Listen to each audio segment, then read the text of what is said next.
Assalamualaikum warahmatullahi wabarakatuh. Selamat datang di tutorial analisis perancangan perusahaan pada pertemuan keempat, yaitu modul keuangan atau finansial.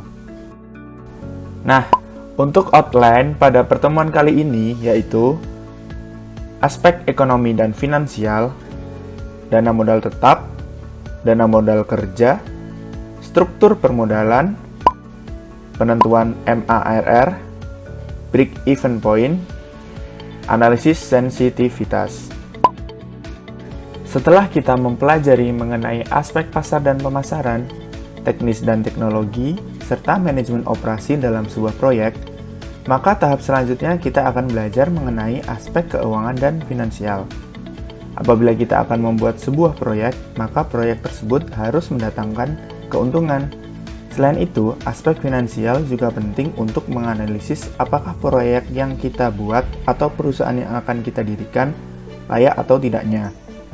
Oleh karena itu, perlu untuk dipelajari lebih dalam mengenai aspek ekonomi dan keuangan. Dalam aspek finansial tentu saja, perusahaan membutuhkan dana untuk menjalankan bisnisnya, sehingga terdapat beberapa pengelompokan di antaranya. Ada dana modal tetap dan atau dana modal kerja. Nah, untuk dana modal yang pertama yaitu ada dana modal tetap nih. Untuk dana modal tetap itu sendiri berarti dana yang meliputi pembiayaan serta pengadaan kegiatan prainvestasi atau dana dikeluarkan perusahaan untuk pembangunan proyek. Di sini ada 5 jenis nih dana modal tetap diantaranya. 1. Prainvestasi. Contohnya perizinan, riset atau studi, dan evaluasi partner.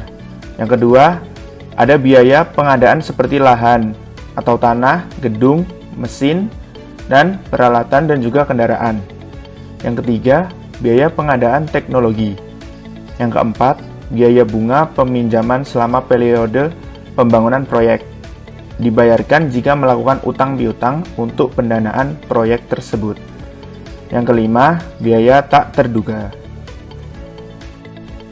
Kemudian, untuk dana modal kerja di sini artinya dana yang berhubungan langsung dengan kegiatan yang menunjang proses produksi. Contohnya nih, dana modal kerja ini ada di biaya bahan baku, biaya bahan pembantu, biaya bahan setengah jadi, biaya barang jadi, cadangan uang tunai, dan yang terakhir ada utang piutang dagang. Sebagai contoh utang piutang di sini, apabila kita akan melakukan kerjasama dengan pihak supplier, maka kita bisa melakukan hutang bahan baku terlebih dahulu kepada supplier tersebut.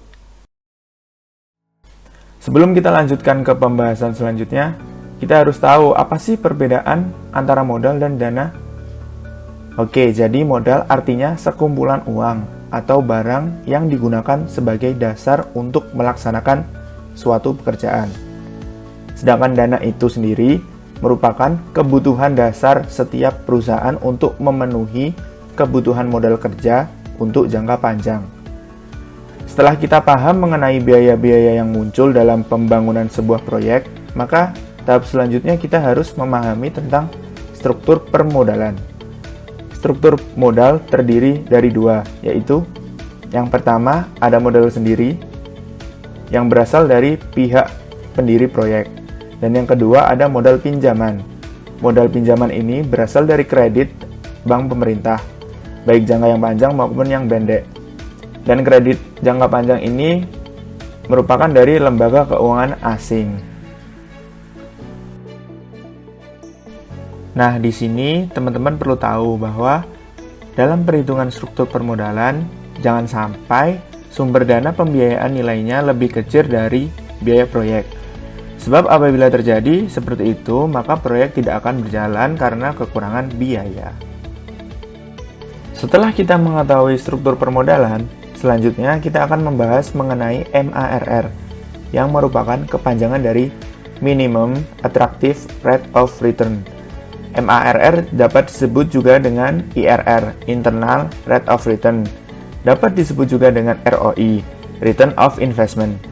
Jadi, MARR merupakan tingkat suku bunga pengembalian minimum, di mana tingkat suku bunga tersebut akan dijadikan dasar atau indikator keputusan manajemen dalam mempertimbangkan suatu kelayakan bisnis atau investasi. Dalam perhitungan modul finansial ini, diambil dari data-data modul sebelumnya ya teman-teman, seperti dari kapasitas produksi, data forecast, data market share, dan data-data pendukung lainnya. Nah, pada modul keuangan ini ada beberapa perhitungan yang saling berkaitan, yaitu BEP, MARR, dan analisis sensitivitas. Kaitan antar perhitungan tersebut yaitu bahwa harga jual akan mengalami kenaikan jika kondisi MARR normal, dan BEP turun atau kondisi MARR naik dan BEP tetap. Harga jual dapat diturunkan jika kondisi MARR normal dan BEP naik atau kondisi MARR turun dan BEP tetap. Akan tetapi, jika MARR dan BEP mengalami perubahan secara bersamaan, maka penyesuaian harga jual produk bersifat relatif, tergantung kepada tingkat kenaikan ataupun penurunan keduanya. Kemudian, di analisis sensitivitas berhubungannya mengenai harga jual dan volume penjualan. Berikut ini merupakan metode-metode yang digunakan dalam penentuan nilai MARR. Metode nilai sekarang atau present worth dengan lambang P. Pada metode ini merupakan metode nilai sekarang berdasarkan pada konsep keekivalenan nilai seluruh arus kas terhadap nilai sekarang. Semakin tinggi MARR yang digunakan, maka akan semakin rendah nilai PI-nya. Sama halnya dengan semakin jauh arus kas yang terjadi, maka semakin rendah PI-nya. Lalu ada metode deret seragam ataupun annual worth dengan simbol A. Metode deret seragam merupakan pada konsep keekivalenan nilai seluruh kas selama horizon perencanaan yang dikonversikan ke dalam deret seragam A. Pada annual worth, sama juga dengan present worth. Metode nilai mendatang, future worth dengan lambang F. Metode nilai mendatang berdasarkan pada konsep keekivalenan nilai seluruh arus kas terhadap nilai mendatang. Future worth sama juga dengan seperti kedua metode yang sebelumnya. Lalu ada metode tingkat pengembalian rate of return ataupun I. Metode tingkat pengembalian berdasarkan pada terjadinya keseimbangan antara arus kas masuk dan arus kas keluar.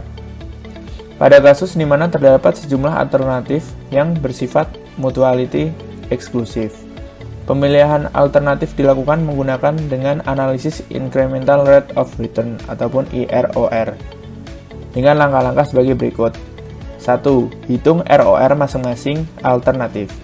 Yang kedua, bandingkan ROR masing-masing alternatif dengan MARR. Buang alternatif yang ROR lebih kecil daripada MARR. Yang ketiga, urutkan alternatif dengan ROR lebih dari sama dengan MARR mulai dari investasi awal yang terkecil. Yang keempat, hitung IROR mulai dari investasi terkecil dengan investasi terkecil berikutnya. Yang kelima, bila IROR lebih besar atau sama dengan MARR, pilih alternatif yang membutuhkan biaya investasi yang lebih besar. Sebaliknya, jika IROR kurang dari MARR, maka pilih alternatif yang membutuhkan biaya investasi yang lebih kecil. Yang keenam, ulangi langkah 5 hingga terpilih satu alternatif.